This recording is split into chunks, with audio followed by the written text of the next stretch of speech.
الحمد لله وكفى وسلام على عباده الذين اصطفى أما بعد فأعوذ بالله من الشيطان الرجيم بسم الله الرحمن الرحيم قد أفلح المؤمنون الذين هم في صلاتهم خاشعون والذين هم عن اللغو معرضون والذين هم للزكاة فاعلون والذين هم لفروجهم حافظون سبحان ربك رب العزة عما يصفون وسلام على المرسلين والحمد لله رب العالمين اللهم صل على سيدنا ومولانا محمد وعلى آل سيدنا ومولانا محمد وبارك وسلم اللهم صل على سيدنا ومولانا محمد وعلى آل سيدنا ومولانا محمد وبارك وسلم اللهم صل على سيدنا ومولانا محمد وعلى آل سيدنا ومولانا محمد وبارک وسلم۔ حیا اور پاک دامنی کی سیریز چل رہی ہے، اس کا آج چوتھا بیان ہے۔ الحمدللہ سیرت رسول صلی اللہ علیہ وسلم کا معاملہ بھی سلسلہ بھی چل رہا ہے۔ 40 بیانات ہو چکے ہیں الحمدللہ، اور یوٹیوب کے چینل پہ بھی موجود ہیں، واٹس ایپ کے کلپ بھی موجود۔ اس کے علاوہ حیا اور پاک دامنی سیریز، مکارم اخلاق سیریز، اور گزشتہ دنوں میں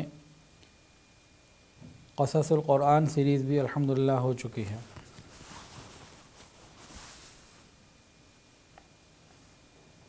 آج ہمارے معاشرے میں عریانی فحاشی کا ایک طوفان جو ہے وہ موجود ہے۔ یہ وہ طوفان ہے جو اہل کفر کی عیش گاہوں سے اٹھا اور ان کے میڈیا کے ذریعے، ان کے لوگوں کے ذریعے یہ مسلمان ممالک میں پھیلا، اور اتنا پھیل گیا کہ تقریباً ہر شخص اس طوفان کی زد میں آ چکا۔ بہت تھوڑے ہیں جو اس طوفان کی زد سے بچے ہوئے ہیں۔ انٹرنیٹ، ویڈیو، موبائل، ایسے ڈیوائسز، انہوں نے اس کو ہمارے اندر تک پہنچا دیا، گھر گھر تک اس کو پہنچا دیا، اور اس کا پورا مسلم معاشرہ یہ ان باتوں کا مرکز بن رہا ہے جو آج سے پہلے صرف کفر کے اندر ہوتی تھیں۔ بے حیائی کی وہ داستانیں، بے حیائی کے وہ واقعات، بے حیائی کے وہ معاملات جو پہلے صرف اہل کفر میں موجود ہوتے تھے، آج ہماری بے پرواہی کی وجہ سے، غفلت کی وجہ سے، شریعت کو نظر انداز کر دینے کی وجہ سے، اور دنیا کی مال و جاہ کی وجہ سے ہم نے اس کے آگے بند نہ باندھا۔ آج وہ سارے بے حیائی کے واقعات ہمارے ہی گھروں میں نظر آتے ہیں۔ کفار کی تہذیب اور تمدن کو دیکھ کر ہماری نوجوان نسل اپنی حقیقت کو بھول گئی، وہ گلیمر میں اور رومانس کے اندر ڈوب گئی۔ وہ نوجوان جو راتوں کو اللہ کے سامنے جاگتے تھے، وہ نوجوان جن کے چہروں پہ ذکر کی نور کی کرن ہوا کرتی تھی، وہ نوجوان جو اس امت کے لیے ایک مستقبل کا خواب تھے، وہ سب کے سب بے حیائی کے اندر ڈوبتے چلے گئے الا ماشاءاللہ۔ پہلے نوجوانوں کے چہرے پہ عبادت کا نور ہوتا تھا، اللہ رب العزت کی معرفت ہوتی تھی، اور آج تو ہر نوجوان، تقریباً ہر نوجوان بے حیائی کی سوچوں کے اندر مبتلا ہے۔ پہلے زمانے میں کہیں کہیں عبرت کی خاطر لیلا اور مجنوں کی داستانیں نظر آتی تھیں، کہیں کہیں چھپتی تھیں، کہیں کہیں ذکر ہوتا تھا، بلکہ لوگ اس کا ذکر کرنا بھی مناسب نہیں سمجھتے تھے۔ اگر کہیں ذکر ہوتا بھی تھا تو عبرت کی خاطر زیادہ ہوتا تھا۔ لیکن آج اکثر و بیشتر جس نوجوان کی زندگی کے حالات لیں تو اندر سے وہ مجنوں نکلتا ہے، اور کسی نوجوان لڑکی کے حالات لیں تو اکثر و بیشتر اندر سے وہ خود لیلا ہوتی ہے۔ ہمارے معاشرے کی پاکیزگی اور حیا یہ ختم ہی ہو چکی۔ روزانہ چاہے اخبارات ہوں، چاہے سوشل میڈیا ہو، چاہے کوئی اور طریقہ ہو، ہر طرف سے اس طرح کی عجیب و غریب اطلاعات آتی ہیں۔ بچیوں کا گھروں سے فرار، یا پھر عشق و محبت کی داستانیں، یا پھر عزتوں کے پارے کو پار ہو جانے، عزتوں کی چادر پار ہو جانے کی داستانیں ہر وقت ہر جگہ سنائی دے رہی ہیں۔ یہ سب کچھ کیوں ہو رہا ہے؟ یہ صرف اس لیے ہو رہا ہے کہ ہم نے اللہ کو اور اس کے رسول کو چھوڑ دیا اور دنیا کو اپنا سب کچھ بنا لیا۔ حیا اور پاک دامنی کے نام سے حضرت جی کی ایک کتاب ہے، اس کو لینا بھی چاہیے، پڑھنا بھی چاہیے۔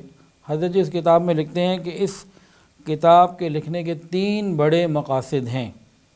پہلا مقصد تو یہ ہے کہ وہ نوجوان طبقہ جو بے حیائی میں ڈوب کر بہت گناہوں کی دلدل میں پھنس چکا ہے، اس کو یہ سمجھایا جائے کہ وہ اپنے ہی ہاتھوں اپنے ہی پاؤں پہ کلہاڑی مار رہا ہے، اپنے ہاتھوں اپنی زندگی کو تباہ کر رہا ہے، اپنی آخرت کو بھی تباہ کر رہا ہے۔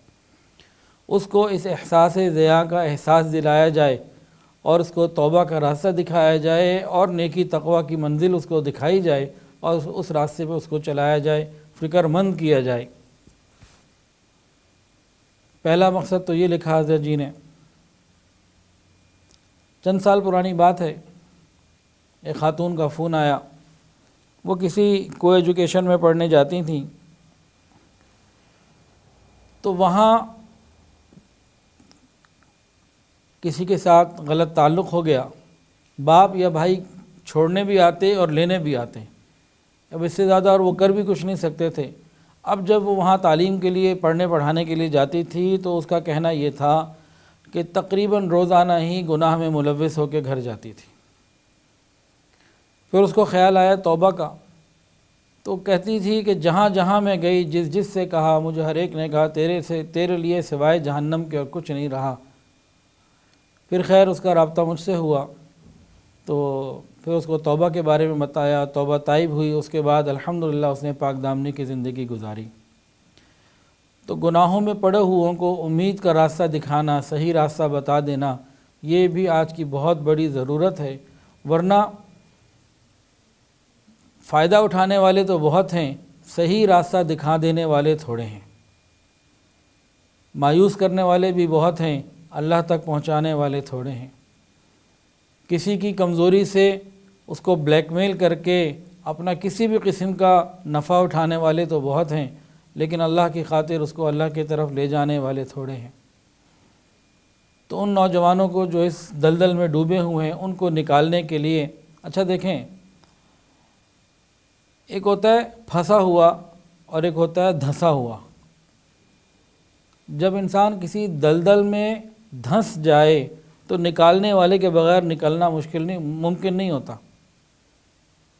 انسان کہیں پھنسا ہو نا، راستہ خراب ہے، جھاڑیوں میں پھنس گیا، خراب جگہ پہ پھنس گیا، تو اس کے لیے کچھ نہ کچھ ہاتھ پاؤں مار کے راستہ نکالنا بن سکتا ہے، راستہ نکال سکتا ہے۔ لیکن جو دلدل میں پھنس جائے اس کو باہر کسی ہاتھ کی ضرورت ہوتی ہے جو اسے مکمل ڈوبنے سے بچا لے۔ تو بے حیائی کی دلدل میں پھنسے ہوئے نوجوانوں کے لیے امید کی کرن بن جائے یہ حیا کی سیریز، یہ دعا ہے۔ دوسرا مقصد حضرت جی لکھتے ہیں اس کتاب کا یہ ہے کہ وہ عوام الناس جن میں سے اکثریت بذات خود تو ان برائیوں میں مبتلا نہیں ہے، لیکن ارد گرد ہونے والے ماحول میں بے حیائیوں کے واقعات، بے حیائی کے معاملات اور ایسی جو پارٹیاں ہوتی ہیں، تقریبات ہوتی ہیں جس میں مکس گیدرنگ، میوزک، ڈانس، بے حیائی سب کچھ ہے، یا پھر اپنی اولادوں کے لباس، اپنی اولادوں کے طور طریقے اطوار اور ان کے معاملات کو دیکھ کر یہ خاموش بنی ہوئی، خاموش تماشائی ہے، یہ بھی مجرم ہے۔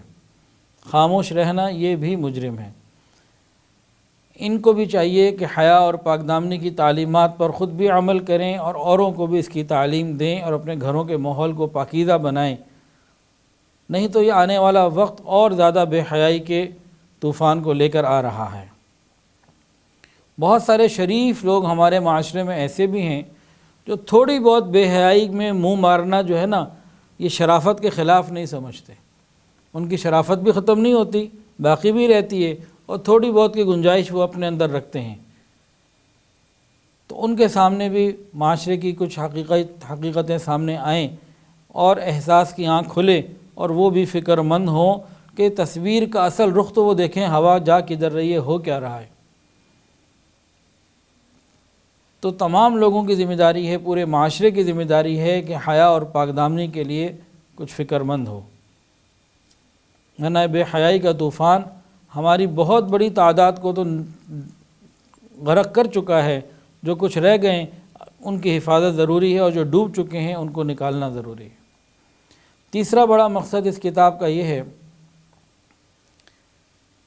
کہ سالکین طریقت، وہ لوگ جو کسی اللہ والے سے بیعت ہوتے ہیں، ذکر اذکار کرتے ہیں، وہ اللہ رب العزت کی معرفت چاہتے ہیں، اللہ کی محبت چاہتے ہیں، نور نسبت چاہتے ہیں، اللہ تعالیٰ کا مضبوط تعلق چاہتے ہیں، ولایت چاہتے ہیں، جو اس راستے کے راہی ہیں، ان کو یہ بتا دینا مقصود ہے کہ اللہ رب العزت غیور ہیں، وہ غیر کے اوپر پڑنے والی نظر برداشت نہیں فرماتے۔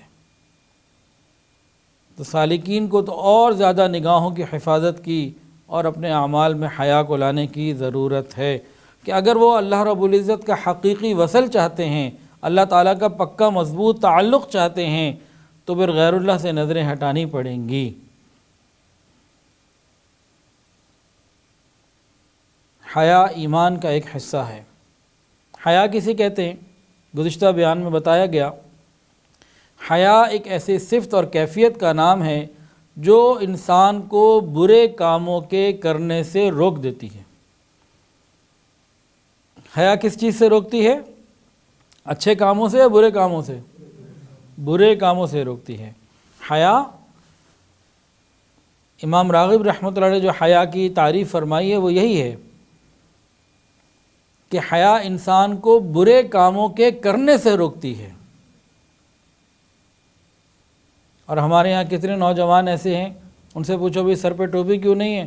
جی شرم آتی ہے۔ اس کا مطلب یہ ہوا کہ سر پہ ٹوپی پہننا ان کے نزدیک کوئی بری بات ہے۔ حیا تو بری باتوں سے آتی ہے، شرم تو بری باتوں سے آتی ہے، اچھی باتوں سے تو نہیں آتی۔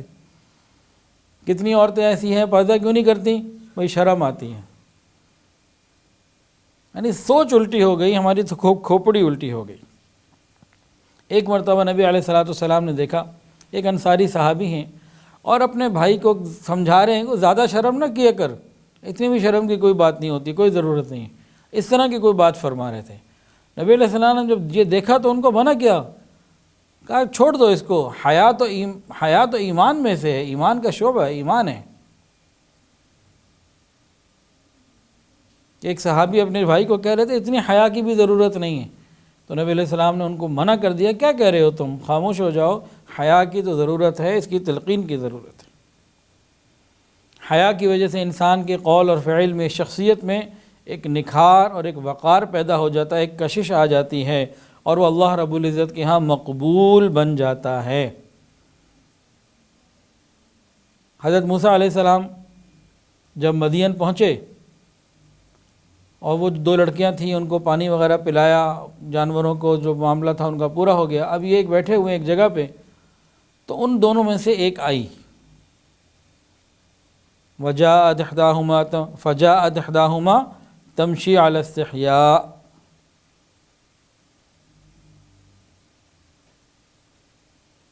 حیا کی چال چلتے ہوئے، فجاءت احداہما تمشی علی استحیاء۔ غور کرنے کی بات ہے کہ جب اللہ رب العزت کو کسی باحیا کی رفتار اور گفتار اتنی پسند ہو کہ اپنے قرآن میں اس کا ذکر کریں، تو پاک دامن لوگوں کا کردار اللہ کے ہاں کتنا پسندیدہ ہوگا۔ ہمیں کردار کو بنانے کی ضرورت ہے۔ قرآن مجید میں اور حدیث مبارکہ کے اندر حیا اور پاک دامنی کی بہت بہت فضیلتیں بیان کی گئی ہیں۔ اللہ رب العزت نے اجر عظیم کا وعدہ کیا ہے۔ جب بڑے کسی بات کو بڑا کہہ دینا، وہ واقعی بہت بڑی ہوتی ہے۔ دیکھیں غریب آدمی ہے، اس کی سیلری ہے 15,000 روپے مہینہ، وہ کسی کو کہے جی میں تمہیں بڑا انعام دوں گا۔ ایک ایسا آدمی ہے، اس کی آمدنی ہے 15 لاکھ روپے مہینہ، وہ کسی کو کہے میں بڑا انعام دوں گا۔ اور کوئی وقت کا بادشاہ ہو، وہ کہے جی میں بڑا انعام دوں گا، تو تینوں نے لفظ ایک ہی بولا، بڑا انعام دوں گا، بڑا دوں گا، بڑا دوں گا۔ تو کیا مطلب ہوا؟ ہر آدمی اپنے مرتبے کے مطابق بڑا دے گا نا؟ کیا خیال ہے؟ تو اللہ رب العزت اللہ رب العزت ہیں، جس چیز کو وہ بڑا اور عظیم فرما رہے ہیں اس کا معاملہ تو پھر کچھ اور ہی ہوگا۔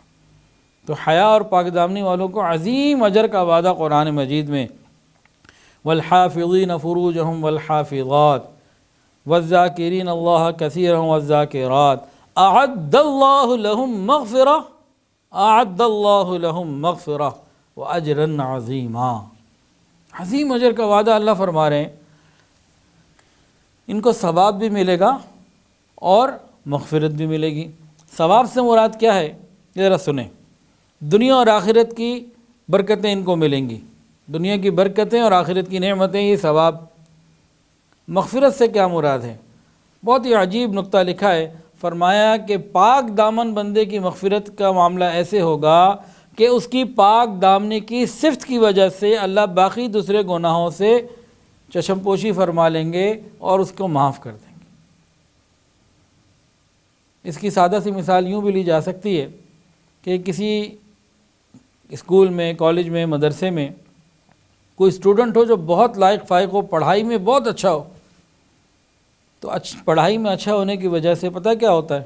بعض مرتبہ استاد ان کی دوسری کمیوں کو، کوتاہیوں کو نظر انداز کر دیتے ہیں کہ پڑھائی میں اچھا۔ تو بالکل اسی طرح جو حیا اور پاک دامنی میں جس کے پورے نمبر ہوں گے، اللہ رب العزت باقی گناہوں کو اس کو نرمی کا معاملہ فرمائیں گے اور اس کی مغفرت فرما دیں گے۔ حیا اور پاک دامنی کی وجہ سے فلاح بھی ملتی ہے، فلاح، حی علی الفلاح، او فلاح کی طرف۔ قرآن مجید کے اندر آتا ہے قد افلح المؤمنون، اور یہیں پہ آگے آتا ہے والذین هم لفروجہم حافظون۔ چند صفات کا اور بھی ذکر ہے، لیکن اس میں حیا اور پاک دامنی کا بھی ذکر ہے۔ اللہ تعالیٰ فرماتے ہیں کہ یقیناً پاک دامن رہنے والوں کو فلاح ملے گی، پا چکے ہیں وہ فلاح۔ فلاح کسے کہتے ہیں؟ فلاح عربی زبان کا لفظ ہے، اور یہ فلاح کامل پاک دامن لوگوں کو ہی ملا کرتی ہے۔ اور فلاح کہتے ہیں ایسی کامیابی کو جس کے بعد ناکامی نہ ہو، ایسی خوشی کو جس کے بعد کوئی غم نہ ہو، اور اللہ رب العزت کے ہاں ایسی عزت کو جس کے بعد ذلت نہ ہو۔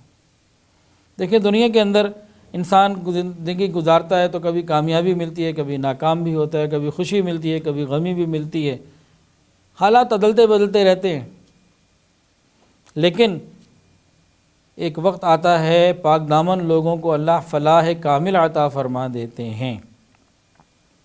اور حدیث کے اندر نبی علیہ السلام نے انتہائی واشگاف الفاظ میں لاؤڈ اینڈ کلیئر کھلا قریش کے نوجوانوں کو خطاب کر کے فرمایا، یا شباب قریشن، اے قریش کے نوجوانوں زنا مت کرو۔ اور آگے فرمایا جو اپنی شرمگاہ کو محفوظ رکھے گا فلاح الجنہ، اس کے لیے جنت ہے، جو اپنی شرمگاہوں کی حفاظت کرے گا۔ تھوڑی محنت اور اجر زیادہ۔ تھوڑی محنت سے کیا مراد ہے؟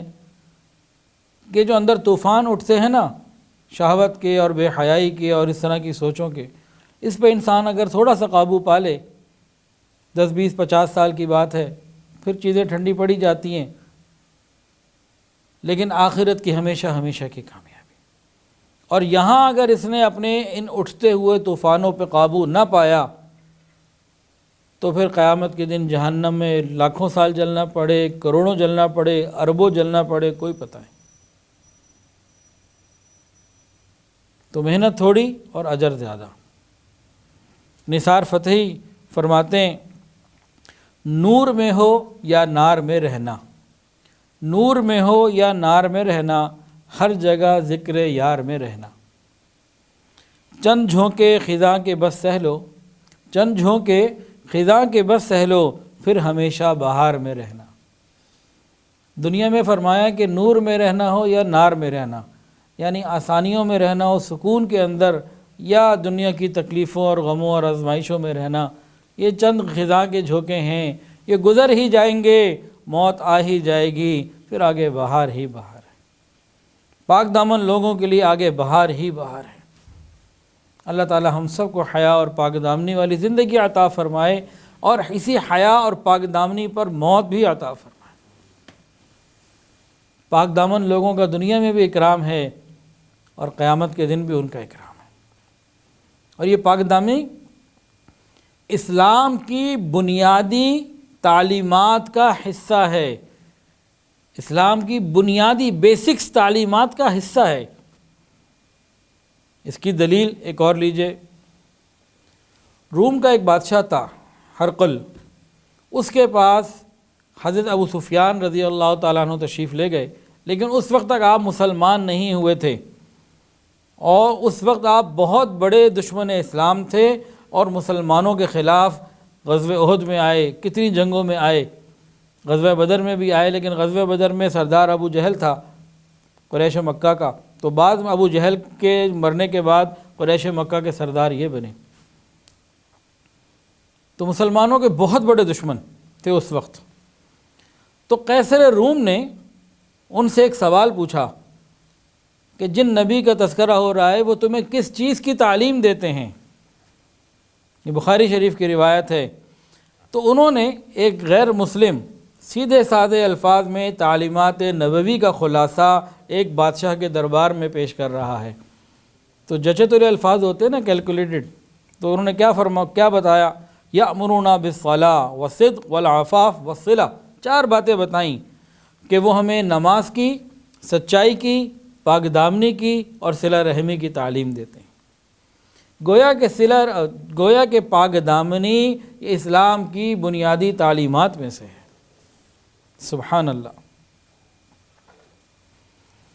پاک دامنی یہ نبوت کا حصہ ہے، نبوت کا مزاج ہے۔ ہر نبی حیا اور پاک دامنی والے ہیں، ہر نبی۔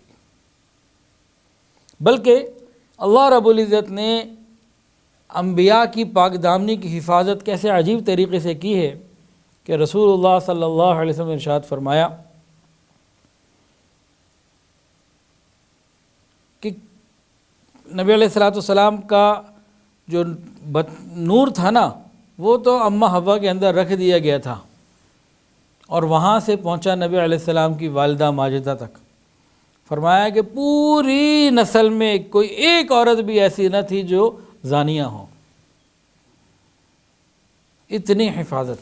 کافرہ ہوئی، مشرکہ ہوئی، وہ الگ ہے، ہوئی نہ ہوئی، اور معاملات فاسقہ ہوئی نہ ہوئی، بہت کچھ اور کیا نہ کیا، وہ ساری باتیں الگ ہیں، لیکن پوری لڑی میں حضرت آدم علیہ السلام سے اماں حوا، وہ جو چلا سلسلہ حضور پاک صلی اللہ علیہ وسلم کی والدہ حضرت بی بی آمنہ تک کہیں زنا نہیں آیا، بے حیائی نہیں آئی۔ یہ اللہ تعالیٰ کی حفاظت کا ایک نظام تھا۔ پھر انبیاء کے اندر حیا اور پاک دامنی کوٹ کوٹ کے بھری ہوتی ہے۔ حضرت زکریہ علیہ السلام کو اللہ رب العزت نے فرمایا، بشارت دی کہ آپ کو ایک بیٹا ملے گا یحییٰ۔ ان کے بارے میں کیا فرمایا؟ سیداً و حصوراً و نبیًّا من الصالحین، لوگوں کے پیشوا ہوں گے، سید ہوں گے، اور اپنے آپ کو نفسانی خواہشات سے مکمل بچا کے رکھیں گے، دور رکھیں گے۔ یہ انبیاء کی صفت ہوتی ہے۔ عربی زبان میں حصور اس شخص کو کہتے ہیں جو اپنی شہوت پر کنٹرول رکھتا ہو اور نفس کے فریب میں مبتلا نہ ہو۔ اور عزیز مصر کی بیوی زلیخا نے جب حضرت یوسف علیہ السلام کو کھلے آواز میں آواز دی، گناہ کی، تو انہوں نے کیا فرمایا؟ معاذ اللہ، اللہ کی پناہ۔ چنانچہ اس وقت گناہ نہ کرنے پر حضرت یوسف علیہ السلام کو جیل کی مشقتیں اٹھانی پڑیں، لیکن ایک وقت آیا زلیخا کو کہنا پڑا وَلَقَدْ رَاوَدتُّهُ عَن نَفْسِهِ فَاسْتَعْصَمَ، تو میں نے 2 ڈورے ڈالے تھے، وہ تو پاکیزہ ہے۔ تو یہاں سے معلوم ہوا کہ حیا یہ نبوت کا حصہ ہوتی ہے، نبوت کا مزاج ہوا کرتی ہے۔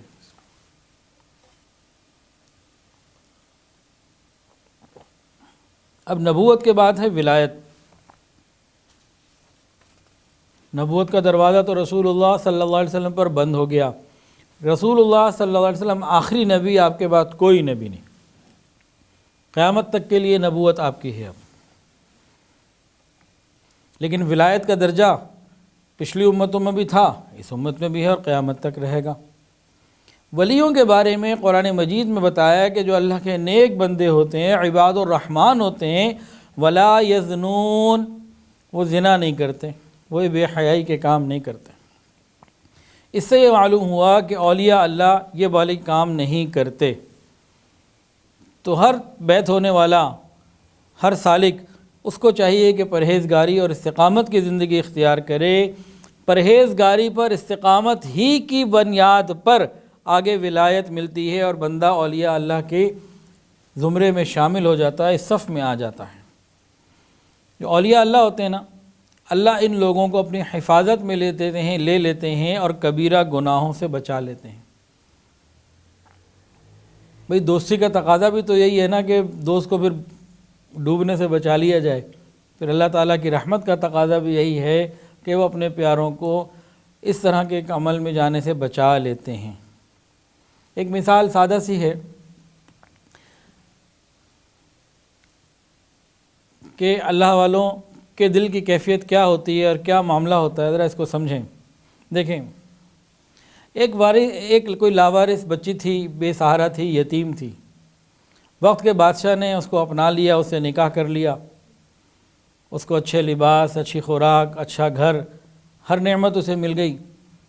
اس کے اشاروں پہ محل کے سینکڑوں خادم کنیزیں سب حرکت میں آ جائیں، خزانوں کے منہ کھل جائیں، بادشاہ اس سے محبت بھی کرتا ہو، عزت بھی کرتا ہو۔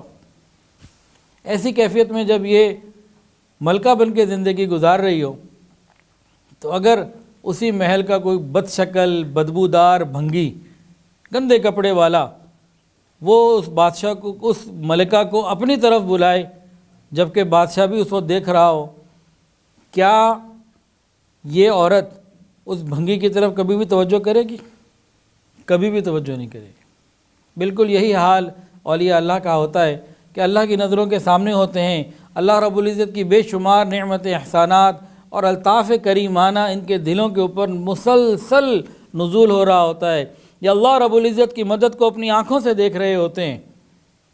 اللہ تعالیٰ کے احسانات اور انعامات ہر وقت ان کے اوپر برس رہے ہوتے ہیں اور بڑھتے چلے جا رہے ہیں، اور ان کے دل میں ایک سکون ہوتا ہے۔ دنیا کے حالات اور تغیر، بڑے بڑے معاملات گزر جاتے ہیں، لیکن دلوں کے اندر ایک سکون ہوتا ہے۔ اب مجھے بزرگ کا نام یاد نہیں آ رہا، شاہ ولی اللہ محدث دہلوی رحمۃ اللہ علیہ کے بعد کے بزرگوں میں سے ہیں۔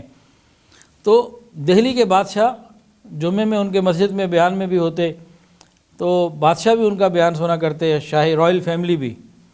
تو انہوں نے ایک مرتبہ ان بادشاہوں کو مخاطب کر کے کہا، اگر تم لوگوں کو یہ معلوم ہو جائے کہ ہمارے دلوں میں سکون کتنا ہے، فوجیں لے کے ہم پہ حملہ کر دو۔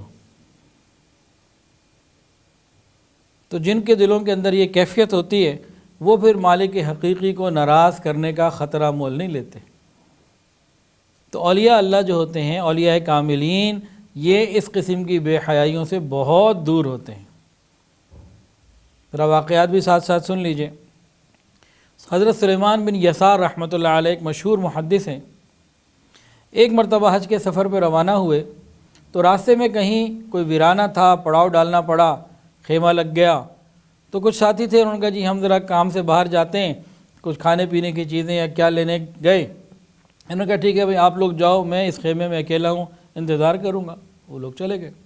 ابھی یہ تنہائی ہے، اکیلے ہیں، اتنے میں کوئی خوبصورت عورت قریب آئی، کوئی گزر رہی تھی، اس نے خیمہ دیکھا تو آ گئی، اندر مرد دیکھا تو اس نے باقاعدہ آواز دی، یہ سمجھے کہ بھئی کہ شاید کوئی فقیر نہیں ہے، بھیک مانگنے آئی ہے، تو اس کو کچھ دینے لگے۔ اس نے کہا نا مجھے اور کچھ نہیں چاہیے، مجھے تو بس وہی چاہیے جو مرد کو عورت سے چاہیے ہوتا ہے۔ بس اس کا یہ کہنا تھا، یہ روئے روئے، اتنا روئے کہ وہ عورت شرمندہ ہو کر وہاں سے چلی گئی۔ اب بات تو مکمل ہو گئی، لیکن رات کو جب یہ سوئے ہیں تو خواب میں حضرت یوسف علیہ السلام کی زیارت ہوئی۔ یہ جب حضرت یوسف علیہ السلام سے ملے تو بڑے خوش ہوئے اور کہا کہ زلیخا نے آپ کو گناہ کی دعوت دی اور آپ بچ گئے، آپ نے تو بڑی استقامت اور بڑا اس کے مطلب یہ تو بڑی بات تھی، آپ کی کتنی بڑی سعادت تھی۔ حضرت یوسف علیہ السلام نے ان سے فرمایا کہ سلیمان، میں تو نبی ہوں، اور نبی ہو کر جس گناہ سے میں بچا، تم تو ولی ہو کر اس گناہ سے بچے ہو، تمہارا بھی بڑا مقام ہے۔ تو اس گناہ سے بچنے سے اللہ کے ہاں مقام مل جاتا ہے۔ حضرت جنید بغدادی رحمۃ اللہ علیہ کے زمانے کا ایک واقعہ ہے۔ ان کے شہر میں ایک امیر آدمی تھا، ان کے شہر میں ایک امیر آدمی تھا، اس کی جو بیوی تھی نا رشک قمر تھی، بہت خوبصورت اور حسین۔ ایک دن وہ اپنی ڈریسنگ ٹیبل پہ بیٹھی بناؤ سنگھار میں مصروف تھی، خاوند بھی موجود تھا، تو بڑے ترنگ میں آ کے کہنے لگی کہ جو بھی مجھے دیکھے میری طمع کیے بغیر رہ نہیں سکتا، یہ نہیں ہو سکتا کہ مجھے کوئی دیکھے اور پھر اس کے اندر کوئی ایسے جذبات پیدا نہ ہوں۔ خاوند نے کہا کہ بھئی جنید بغدادی بھی تجھے اگر جنید بغدادی تجھے دیکھ لیں گے نا، ان کو کوئی تیرا اثر نہیں ہونا۔ میں کہا یہ ہو ہی نہیں سکتا کہ زمین کے اوپر کوئی شخص مجھے دیکھے اور میری طمع نہ کرے، یہ نہیں ہو سکتا۔ میں کہا جنید بغدادی نہیں ایسا کریں گے۔ میں کہا اچھا پھر آپ مجھے اجازت دیں کہ میں پھر آزما لیتی ہوں، یہ گھوڑا اور گھوڑے کا میدان ساتھ ہی ہے، پتہ لگ جائے گا کتنے پانی میں ہے وہ۔ خاوند نے کہا ٹھیک ہے، جا جو تو نے کرنا کر لے۔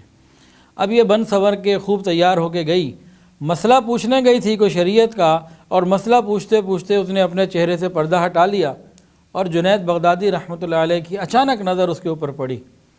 جیسے ہی دیکھا کہ چہرے کے اوپر نقاب نہیں، تو حضرت جنید بغدادی رحمۃ اللہ کی آواز نہیں کہ اللہ، وہ اس کے دل کے اندر ایسی پیوست ہو گئی کہ وہاں سے اٹھی واپس گئی، اور اس کے بعد دل میں اللہ کی محبت ایسی رچ اور بس گئی۔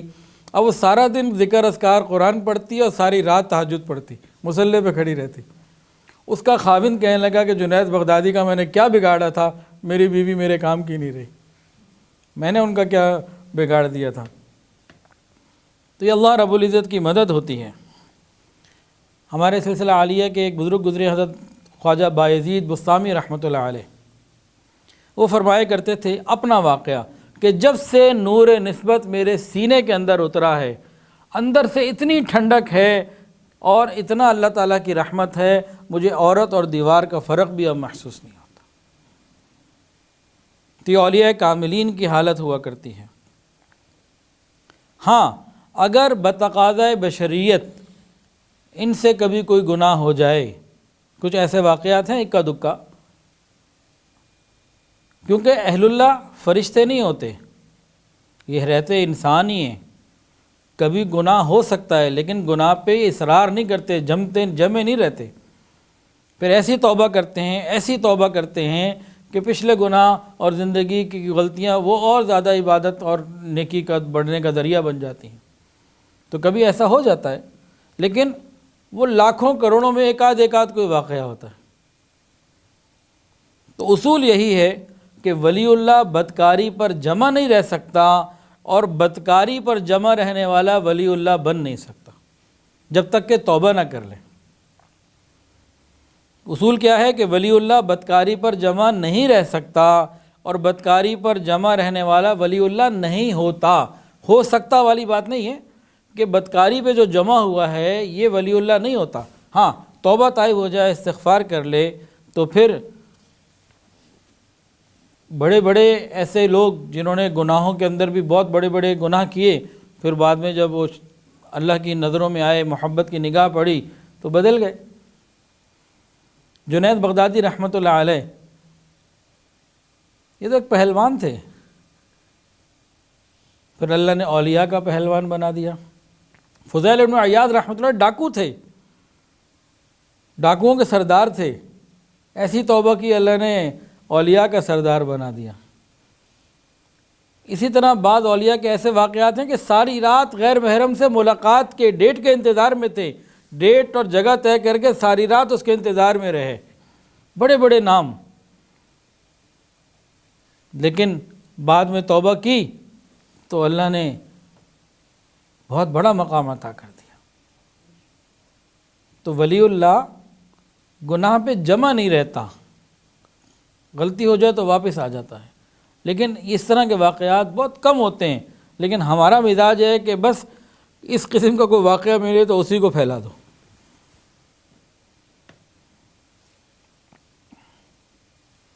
اب چونکہ یہ معاملہ ہی حیا اور پاک دامنی سیریز کا ہے تو اس میں بہت ساری باتیں ایسی آئیں گی جو ہر محفل میں نہیں کی جاتی، لیکن اس کے کیے بغیر گزارا بھی اب کوئی نہیں رہا۔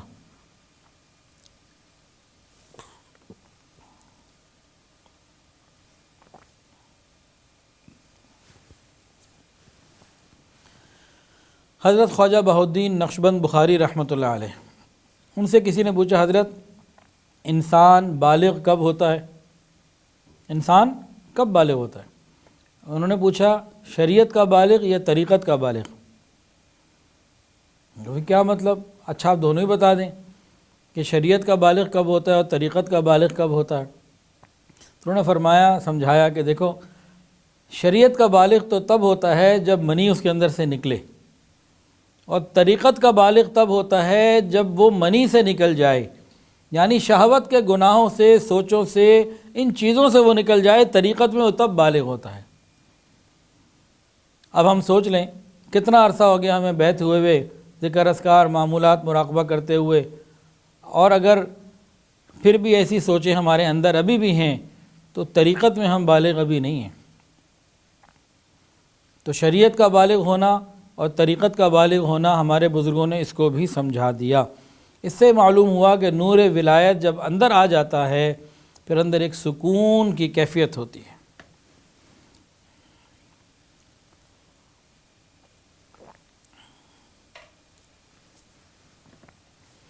پاک دامنی ہمیشہ عزتیں دیتی ہیں۔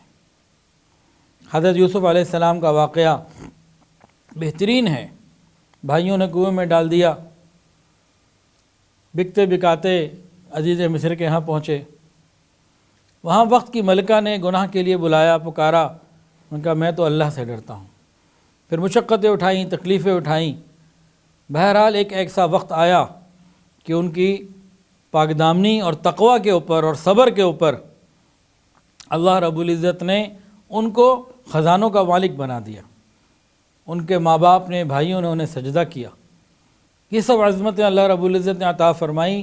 وہ ملک جہاں اپنا رشتہ دار کوئی نہیں، ووٹ بینک کوئی نہیں، بینک بیلنس کوئی نہیں، اپنی پارٹی کوئی نہیں، سیاسی بیک گراؤنڈ کوئی نہیں، کچھ بھی نہیں، اللہ نے وہاں کی بادشاہت دی تھی۔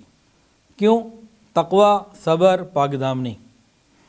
تو ہر دور اور ہر زمانے میں جو حضرت یوسف علیہ السلام کی طرح تقوی اور پاک دامنی کی زندگی گزارے گا، اللہ اسے عزتوں کے تاج عطا فرمائیں گے۔ یہ پکی بات ہے۔ حدیث کے اندر ایک واقعہ اور بھی آتا ہے، بخاری شریف کی روایت ہے، پکی روایت ہے۔ بنی اسرائیل کا ایک واقعہ یہ نقل کیا گیا ہے۔ امام بخاری رحمۃ اللہ علیہ کے استاد جو تھے وہ فرماتے تھے کہ یہ واقعہ فقط واقعہ نہیں ہے بلکہ رسول اللہ صلی اللہ علیہ وسلم ایک میسج دینا چاہ رہے ہیں، اس میسج کو سمجھو۔ ہم لوگ نا واقعات سنتے ہیں، بس ہمارے لیے ایک واقعہ ہوتا ہے، اس واقعے کے اندر میسج کیا ہوتا ہے اس پہ غور و فکر نہیں کرتے، یا کم کرتے ہیں، یا یوں کہہ لیجئے کہ کم لوگ کرتے ہیں۔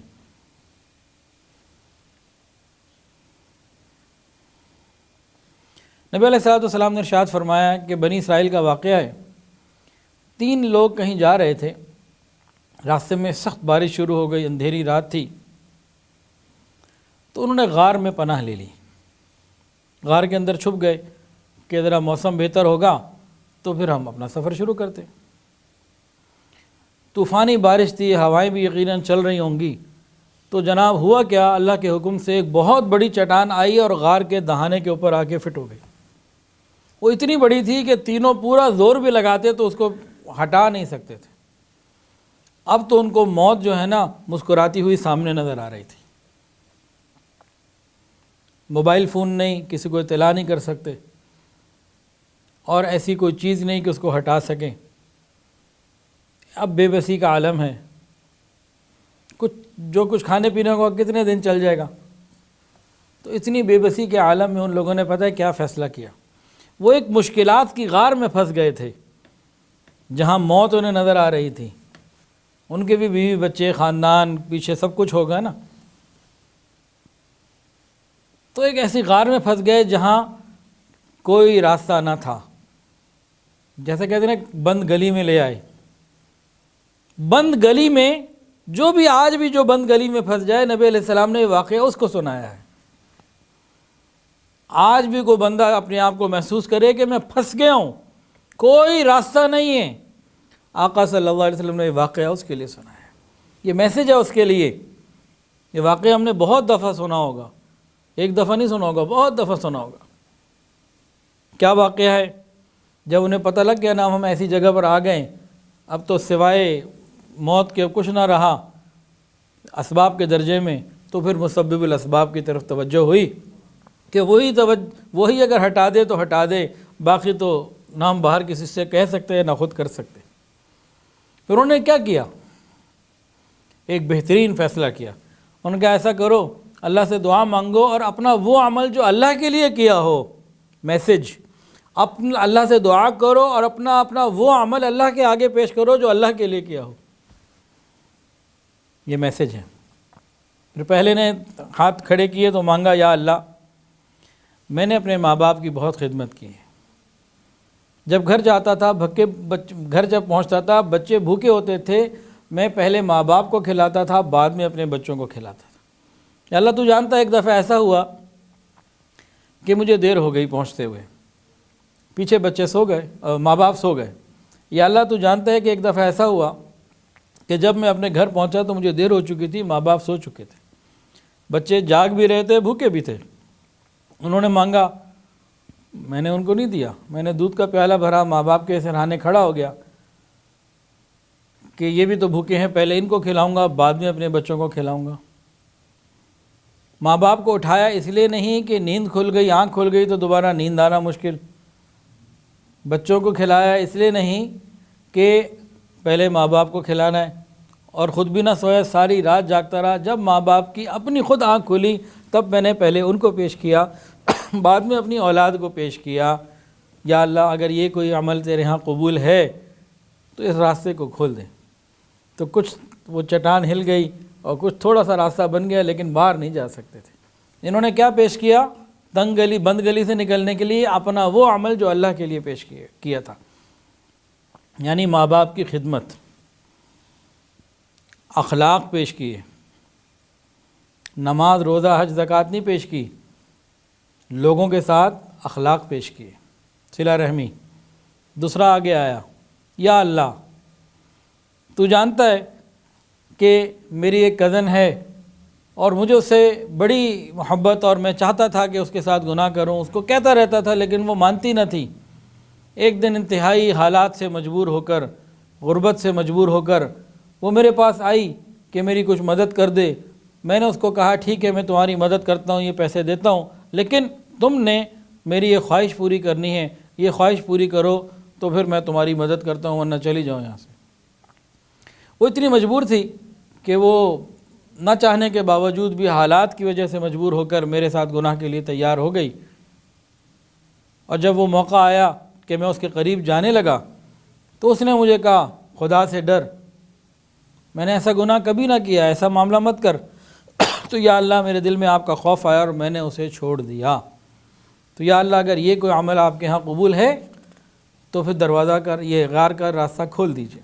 تو غار تھوڑی سی اور کھلی، چٹان تھوڑی سی ہٹی، لیکن ابھی بھی اتنی نہیں تھی کہ تینوں نکل سکتے، راستہ اتنا نہیں تھا کہ ایک ایک کر کے گزر سکتے۔ اس نے کیا پیش کیا؟ اس نے بھی نماز روزہ نہیں پیش کی، اس نے معاشرت پیش کی، حیا اور پاک دامنی پیش کی لوگوں کے ساتھ۔ پھر تیسرا آگے ہوا، اللہ تو جانتا ہے ایک دفعہ ایک مزدور میرے پاس آیا تھا اور ناراض ہو کے چلا گیا، اپنی مزدوری نہیں لے کے گیا تھا۔ پھر میں نے اس پیسوں سے کچھ خریدا، پھر وہ اتنی بڑی فصل اور اتنی بڑی وہ ریوڑ ہو گیا، سلسلہ ہو گیا کہ ایک بہت بڑا ریوڑ بن گیا وقت کے ساتھ ساتھ۔ پھر وہ کبھی آیا اور مجھ سے کہنے لگا مجھ پر ظلم مت کر، میری مزدوری دے، مجھے اجرت دو مجھے۔ اس نے کہا دونوں پہاڑوں کے درمیان جتنا ریوڑ ہے نا یہ ساری تیری اسی مزدوری ہی کی کمائی ہے، لے جا۔ وہ ساری لے کے بھی چلا گیا۔ یا اللہ اگر یہ تیرے لیے تھا تو راستہ کھول دے۔ تو پھر چٹان اور ہلی اور ان کے لیے راستہ کھل گیا اور وہ اپنے عافیت کے ساتھ وہاں سے نکل گئے۔ اس نے کیا پیش کیا؟ اس نے بھی نماز روزہ یا رات کی تہجد پیش نہیں کی، تسبیحات نہیں پیش کی، اس نے معاملہ پیش کیا۔ تو ایک نے اخلاق پیش کیے، ایک نے معاشرت پیش کی، ایک نے معاملہ پیش کیا، پھر اللہ تعالیٰ نے راستے کھولے۔ تو ان میں جو ہمارے موضوع سے متعلق ہے وہ تو پاک دامنی ہے، کہ پاک دامنی کو اللہ کے سامنے پیش کیا جائے، اللہ دعائیں قبول فرما لیتے ہیں۔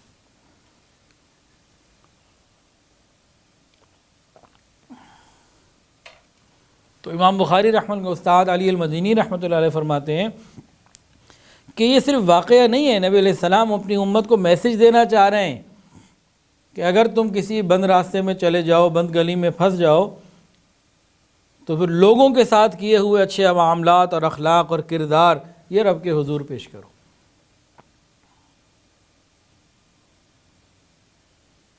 اور اس امت کے اندر بھی ایسے واقعات ہیں کہ پاک دامنی کی وجہ سے دعائیں قبول ہوتی ہیں۔ ایک مرتبہ دہلی شہر میں بہت سخت قسم کا قحط پڑ گیا، لوگ پریشان، جانور پریشان، بہت پریشان۔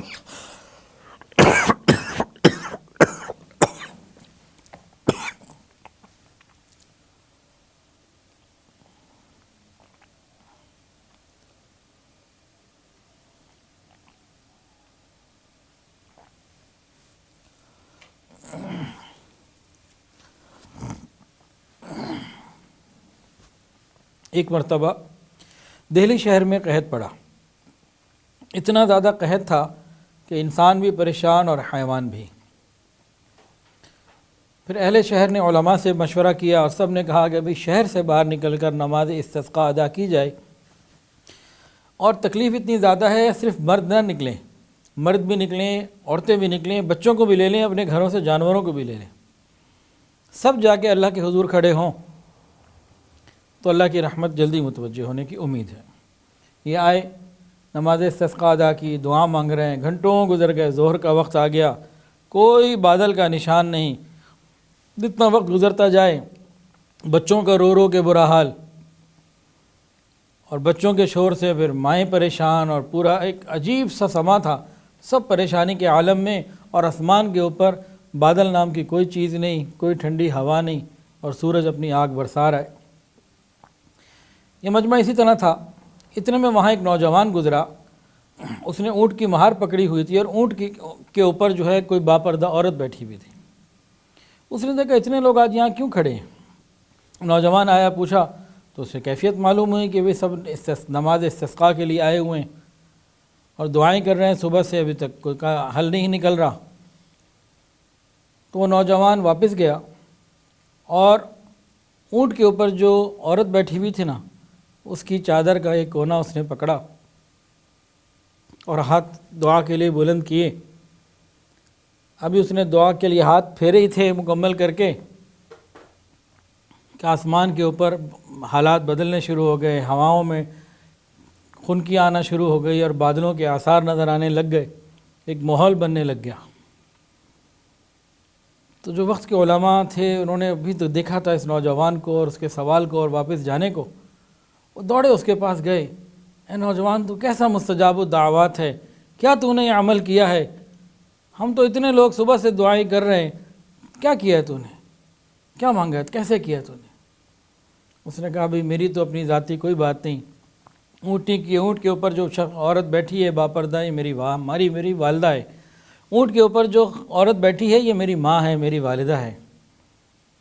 میں نے تو بس اتنا کیا کہ اپنی ماں کی چادر کے کونے کو پکڑ کے اللہ سے صرف اتنا عرض کیا تھا، یا اللہ میری ماں ایک پاک دامن عورت ہے، اس کی پاک دامنی کا اگر آپ کے ہاں کوئی مقام ہے تو اللہ شہر والوں پر رحمت فرما دے۔ تو پاک دامن کے اوپر دنیا میں بھی آسانیاں اور آخرت میں بھی آسانیاں۔ ایک حدیث کے اندر آتا ہے کہ ایک شخص نے نبی علیہ السلام کے سامنے بات کی، ایک صحابی نے، یا رسول اللہ صلی اللہ علیہ وسلم مجھے اپنے گھر والوں کے اوپر شبہ ہے، بڑا شک میں مبتلا رہتا ہوں اور اس وجہ سے بڑی پریشانی ہے، کوئی حل بتائیے۔ تو نبی علیہ السلام نے ارشاد فرمایا، تم لوگوں کی عورتوں کے ساتھ پرہیزگاری کا معاملہ کرو، لوگ تمہاری عورتوں کے ساتھ پرہیزگاری کا معاملہ کریں گے۔ تم لوگوں کی عورتوں کے بارے میں پاک دامن رہو، لوگ تمہاری عورتوں کے بارے میں پاک دامن رہیں گے۔ آقا علیہ السلام نے ایک اصول بتا دیا کہ عدلے کا بدلہ ہوتا ہے۔ اگر ہم چاہتے ہیں کہ ہماری عورتیں پاک دامن رہیں، پھر ہمیں پاک دامن رہنا ہوگا، پھر ہمیں اپنے موبائل کا، انٹرنیٹ کا، تنہائیوں کا استعمال، اپنی زبان کا استعمال، اپنی محفلوں کا چناؤ پاک دامنی کو سامنے رکھتے ہوئے کرنا ہوگا۔ پس جو شخص دوسروں کی عزت برباد کرے گا پھر دوسرے اس کی عزتوں کو برباد کریں گے۔ یہ قرض ہے، زنا ایک قرض ہے جو لیا جائے گا۔ امام شافعی رحمۃ اللہ علیہ فرماتے ہیں پاک دامن رہو، تمہاری عورتیں پاک دامن رہیں گی، اور بچو اس سے جو مسلمان کی شان کے لائق ہی نہیں، یعنی زنا سے۔ پھر فرمایا بے شک زنا قرض ہے، اگر تو نے یہ قرض لے لیا تو تیری ہی گھر والوں سے ادائیگی کروائی جائے گی، اور جان لے اس بات کو جو زنا کرے گا اس سے زنا کیا جائے گا، اگرچہ اس کے گھر کی دیواروں سے کیا جائے۔ اے شخص اگر عقل مند ہے تو اس کو جان لے، سمجھ لے۔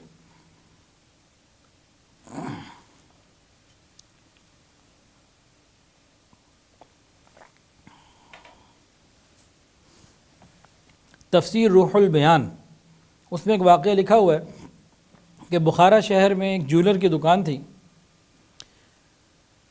اور اس کی بیوی وہ ایک اپنی زندگی گزار رہے تھے۔ ان کے گھر میں کوئی کام والا آتا تھا، جیسے پانی دینے والا یا سبزی والا، اس طرح سے کوئی آتا تھا، اور برسوں سے آ رہا تھا، 20-30 سال سے آ رہا تھا، گویا بچپن سے آ رہا تھا۔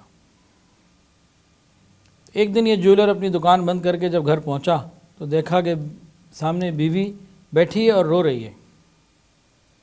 میں نے پوچھا بھی خیریت ہے، کیوں روتی ہو؟ اس نے کہا بھئی اس طرح ہمارا یہ بندہ روز کوئی چیز لے کے آتا تھا، جیسے دودھ والا یا پانی والا۔ اس زمانے میں تو سقے بھی ہوتے تھے، پانی لاتے تھے، جیسے آج دودھ لے کر آتے ہیں۔ تو آج جب میں نے برتن یا چیز پکڑنے کے لیے ہاتھ بڑھایا تو اس نے میرے ہاتھ کو شہوت سے پکڑا اور دبایا۔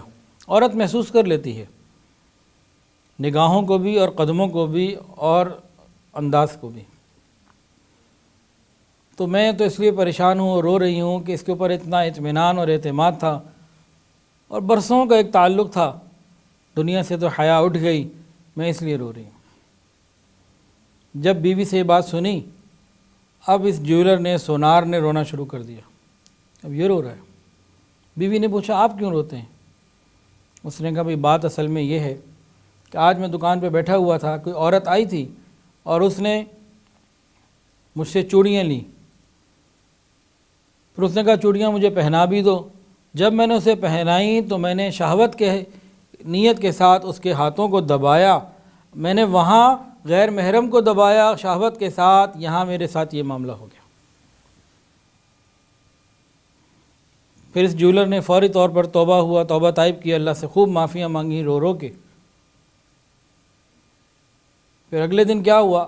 اگلے دن صبح جولر گیا اپنی دکان پہ، رات کو جب واپس لوٹا تو بیوی کہہ رہی تھی کہ آج وہ آیا تھا اور بہت معافیاں مانگ کے گیا ہے، اور کہ جی بس شیطان میرے اوپر سوار ہو گیا تھا، غلطی ہو گئی، بس آپ مجھے اللہ کے لیے معاف کر دیں، بہت شرمندہ ہوں۔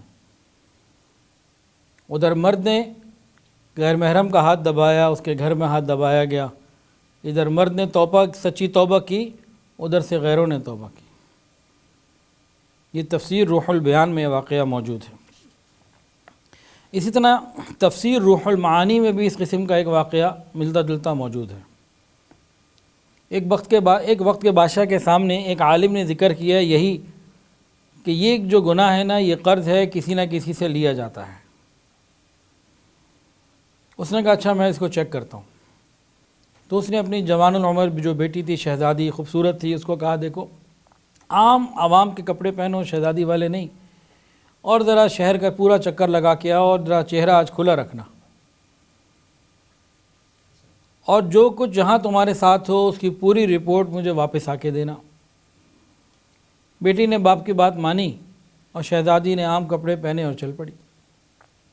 سارے شہر کا چکر لگا کے جب محل میں داخل ہوئی تو کہیں بھی اس کے ساتھ کوئی حادثہ نہ ہوا، کوئی مسئلہ نہ آیا۔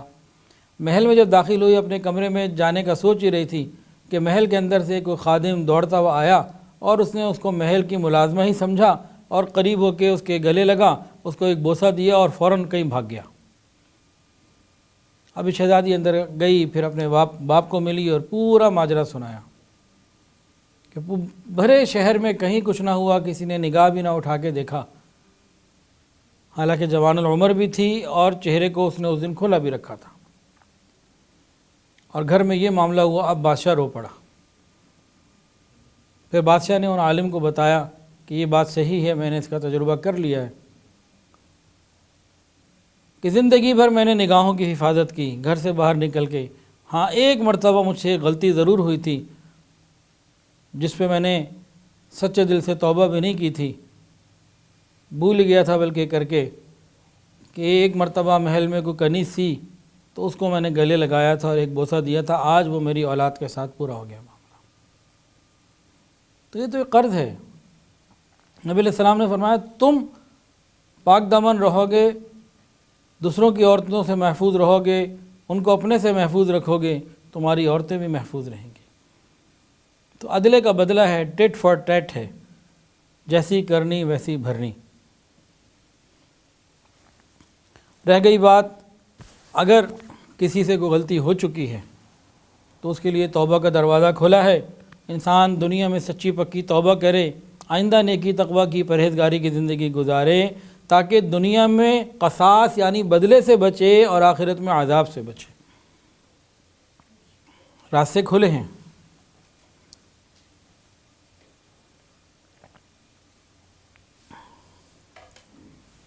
پاک دامنی اللہ رب العزت کو اتنی پسند ہے کہ قیامت کے دن عرش کے علاوہ کوئی سایہ نہ ہوگا، نفسا نفسی کا عالم ہوگا، زمین تپ رہی ہوگی، سورج انتہائی قریب ہوگا۔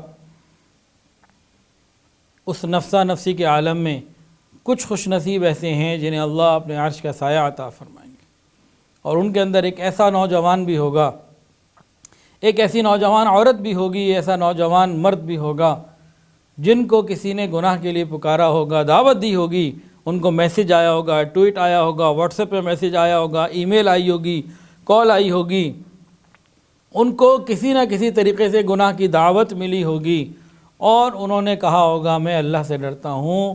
ان خوش نصیب لوگوں کو، ان نوجوان لڑکوں اور لڑکیوں کو قیامت کی اس پریشانی کے عالم میں، غم کے اس دن میں اللہ رب العزت عافیت عطا فرمائیں گے، اپنے عرش کا سایہ عطا فرمائیں گے۔ دنیا پریشان ہوگی، یہ عرش کے سائے کے نیچے پرسکون ہوں گے، مطمئن ہوں گے، سرور کے عالم میں ہوں گے، صرف پاک دامنی کی بنیاد کے اوپر۔ پھر پاک دامنی والے کے لیے جنت کی گارنٹی نبی علیہ السلام نے لی۔ کوئی پاک دامن مرد ہو یا پاک دامن عورت، رسول اللہ صلی اللہ علیہ وسلم جنت کی ضمانت دیتے ہیں۔ فرمایا جو مجھے اپنی رانوں کے درمیان کی چیز اور اپنے جبڑوں کے درمیان کی چیز یعنی زبان اور شرمگاہ کی حفاظت کی ضمانت دے، میں محمد صلی اللہ علیہ وسلم اسے جنت کی ضمانت دیتا ہوں۔ محدثین فرماتے ہیں کہ یہ حدیث قیامت تک جب جس کو ملے وہ یہ گارنٹی دے دے تو یہ اس میں شامل ہو جائے گا۔ پاک دامنی کے لیے دعائیں مانگنا یہ بھی سنت رسول اللہ صلی اللہ علیہ وسلم۔ نبی علیہ السلام تو معصوم، لیکن معصومیت کے باوجود پاک دامنی اللہ سے مانگا کرتے تھے۔ ایک تو اس لیے کہ یہ اللہ کو پسند ہے، اور دوسرا اس لیے کہ امتیوں کی تعلیم کے لیے، کہ امت کو تعلیم ہو جائے کہ تمہارے نبی بھی مانگتے رہے، تم بھی مانگو، اور اللہ تعالیٰ کو پسند بھی ہے۔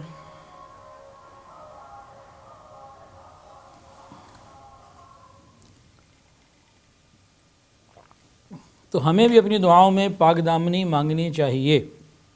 چنانچہ ایک دعا تو یہ ہے، اللہم انی اسألک الہدی والتقی والعفاف والغنی، اللہم انی اسألک الہدی والتقی والعفاف والغنی، اے اللہ میں تجھ سے ہدایت، تقوی، پاک دامنی اور غنا کا سوال کرتا ہوں۔ اور ایک دعا یہ ہے، اللہم الہمنی رشدی واعذنی من شر نفسی، اللہم الہمنی رشدی واعذنی من شر نفسی، اے اللہ مجھے الہام فرما، میری ہدایت اور مجھے ہدایت کی الہام فرما، اور مجھے نفس کے شر سے محفوظ فرما، دور فرما نفس کے شر کو۔ تو ہمیں بھی چاہیے کہ ہم اپنی زندگی میں جہاں اور بہت ساری دعائیں مانگتے ہیں، پاک دامنی بھی اللہ سے مانگیں۔ اسلام سے قبل اہل عرب میں بے حیائی، شراب نوشی خوب تھی، اور بے حیائیوں کے چرچے باقاعدہ، کئی ایسے شعراء ہیں باقاعدہ اپنی کزن، پھوپھی کی بیٹی اور اپنے بے حیائی کے گندے واقعات اپنے اشعار میں سنایا کرتے تھے فخر کے ساتھ بھرے مجمعوں میں، بلکہ ایک نے تو بیت اللہ کے دروازے، بیت اللہ پہ ہی لٹکا دیے تھے اپنے بے حیائی کی داستان۔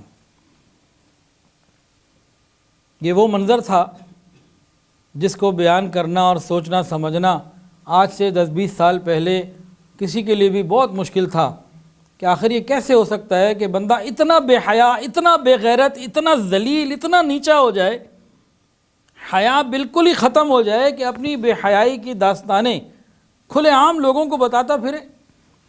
آج سے 30-40 سال کچھ عرصہ پہلے اس کو سمجھنا بہت مشکل تھا، لیکن آج فیس بک نے سب کچھ سمجھا دیا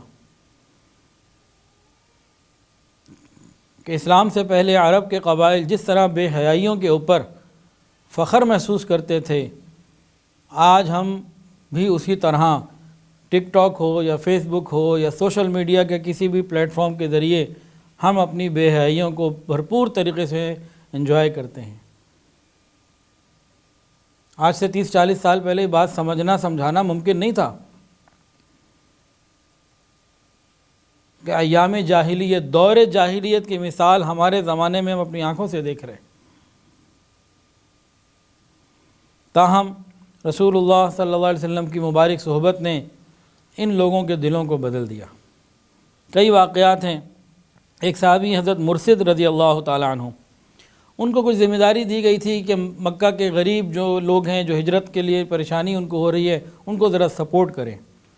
تو یہ کسی کام کے لیے مکہ آئے ہوئے تھے، تو وہاں ایک عورت جس کا نام تھا عناق، وہ ان کو ملی۔ ان کے اسلام لانے سے پہلے اس عورت سے ان کے تعلقات تھے، ریلیشن تھے۔ اس نے جب دیکھا، بات چیت کی، اب یہ نگاہیں جھکائے ہوئے ہیں، کہ دیکھتے کیوں نہیں؟ اور پھر کہا دیکھو بڑے زمانے بعد ملاقات ہو رہی ہے، آج رات تم نے میرے گھر میں ٹھہرنا، ایک رات آ جاؤ میرے پاس۔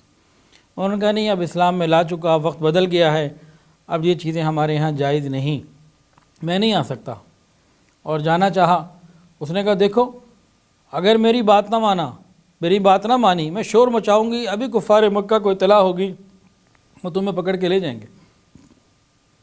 اس کی دھمکی کو بھی سنا اور وہ وہاں سے چلے گئے اور چھپتے چھپاتے پھر مکہ سے نکل گئے۔ اسلام لانے سے پہلے اور اسلام لانے کے بعد اتنا فرق آ گیا۔ یہ رسول اللہ صلی اللہ علیہ وسلم کی صحبت تھی۔ ایک صحابی ہیں ابو موسیٰ اشعری رضی اللہ تعالیٰ عنہ، فرماتے تھے مجھے یہ بات تو پھر بھی پسند ہے کہ میری ناک میں کسی مردار کی بدبو آ جائے، لیکن یہ بات بالکل پسند نہیں کسی غیر محرم کی خوشبو آ جائے۔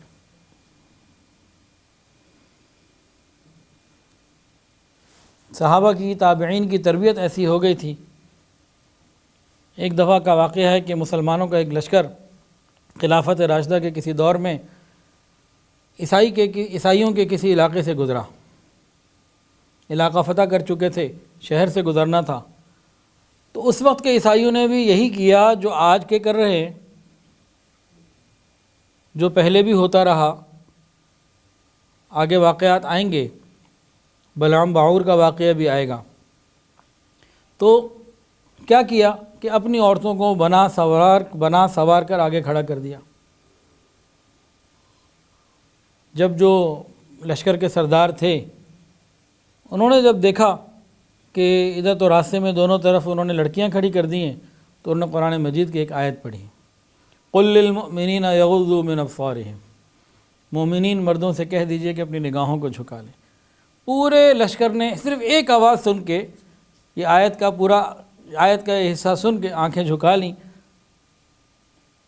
پھر جب یہ لوگ کسی وقت مدینہ پہنچے نا، تو اہل مدینہ نے پوچھا آپ اس شہر گئے تھے تو اس کی عمارتیں کیسی تھیں، کیسا تھا وہ شہر؟ انہوں نے کہا ہمیں تو امیر کا حکم آیا، آنکھیں جھکا لو، ہم نے سارا شہر ایسے ہی گزار دیا، ہم نے دیکھا ہی کوئی نہیں کہ وہاں کیا تھا اور کیا نہیں تھا۔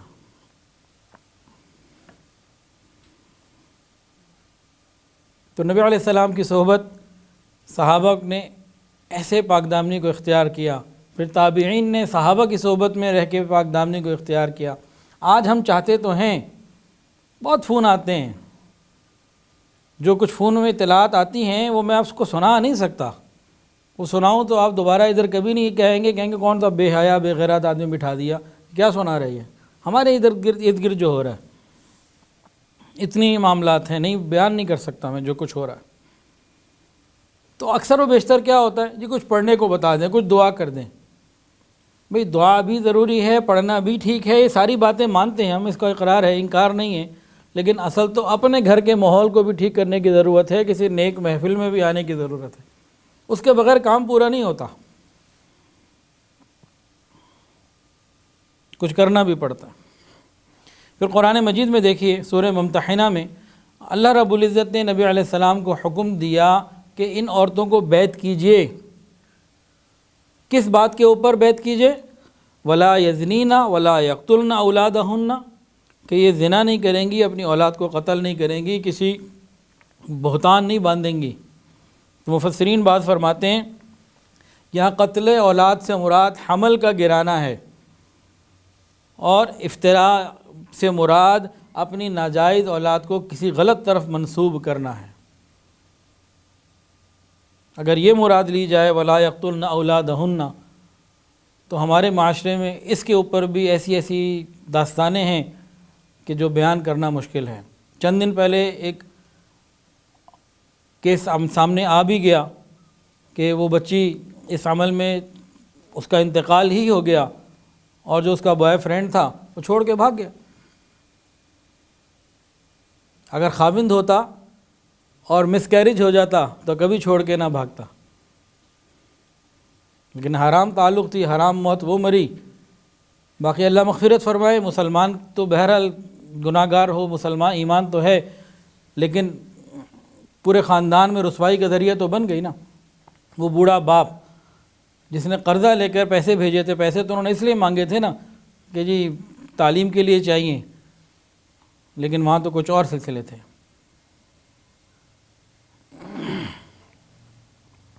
اسی طرح بے حیائی کی قرآن مجید میں بھرپور مذمت آئی ہے، بھرپور طریقے سے۔ فحشاء کا لفظ استعمال ہوا ہے قرآن مجید میں بے حیائی کے لیے، فحشاء کا۔ وَيَنْهَا عَنِ الْفَحْشَاءِ وَالْمُنْكَرِ وَالْبَغْيِ يَعِظُكُمْ لَعَلَّكُمْ تَذَكَّرُونَ۔ بے حیائی، بدی اور ظلم سے تمہیں روکتا ہے، اور تمہیں نصیحت کرتا ہے کہ تم نصیحت حاصل، تمہیں سمجھاتا ہے، نصیحت کرتا ہے کہ تم نصیحت کو قبول کرو، سمجھو۔ اور ایک اور مقام پہ فرمایا قُلْ إِنَّمَا حَرَّمَ رَبِّيَ الْفَوَاحِشَ مَا ظَهَرَ مِنْهَا وَمَا بَطَنَ، کہہ دو کہ میرے پروردگار نے تو بے حیائی کے کاموں کو حرام قرار دیا ہے، چاہے وہ بے حیائی کھلی ہوئی ہو یا چھپی ہوئی ہو۔ ایک اور مقام پر کھلے لفظوں زنا کو فاحشہ سے تعبیر کیا، اور انتہائی بری ترین خبیث چیز اس کو بتایا، فرمایا وَلَا تَقْرَبُوا الزِّنَا إِنَّهُ كَانَ فَاحِشَةً وَسَاءَ سَبِيلًا۔ زنا کے پاس بھی مت جانا، اتنی بری چیز ہے یہ۔ کہیں قرآن میں یہ نہیں ہے کہ زنا مت کرو، یہ کہیں نہیں ہے۔ وَلَا تَقْرَبُوا الزِّنَا، اس کے قریب بھی نہیں جانا، یہ اتنی بری چیز ہے۔ یہ جو لا کی تلوار ہے نا، یہ ہر اس چیز کے اوپر ہے جو بندے کو، معاشرے کو اس گناہ کے قریب کرے۔ وہ بے پردگی ہو، وہ تصویر بنانا ہو، وہ میوزک ہو، وہ ڈانس ہو، وہ مکس گیدرنگ ہو، وہ لباس کے اندر بے احتیاطیاں ہوں، وہ کچھ ہو، ہر وہ چیز جو اس کے قریب کرے اس سے رکنا ہے، اس کے قریب نہیں جانا۔ تو اللہ تعالیٰ سے دعا ہے اللہ تعالیٰ ہمیں ان باتوں کی صحیح سمجھ عطا فرمائے۔ تو یہ آج چوتھا بیان تھا حیا اور پاک دامنی کا۔ انشاءاللہ اگلی اتوار کو اس سلسلے کا 5واں بیان ہوگا، جس میں جو مین ٹاپک ہوگا وہ بد نظری، اس میں پھر انشاءاللہ العزیز تفصیلات آئیں گی۔ اللہ تعالیٰ سے دعا ہے اللہ تعالیٰ ہمیں حیا اور پاک دامنی والی زندگی عطا فرمائے۔ وآخر دعوانا ان الحمدللہ۔ ویڈیو کے نیچے سبسکرائب کے بٹن پہ کلک کریں، بیل کے آئیکن پہ کلک کیجئے تاکہ ہر نئی ویڈیو کی نوٹیفیکیشن آپ کو مل جائے۔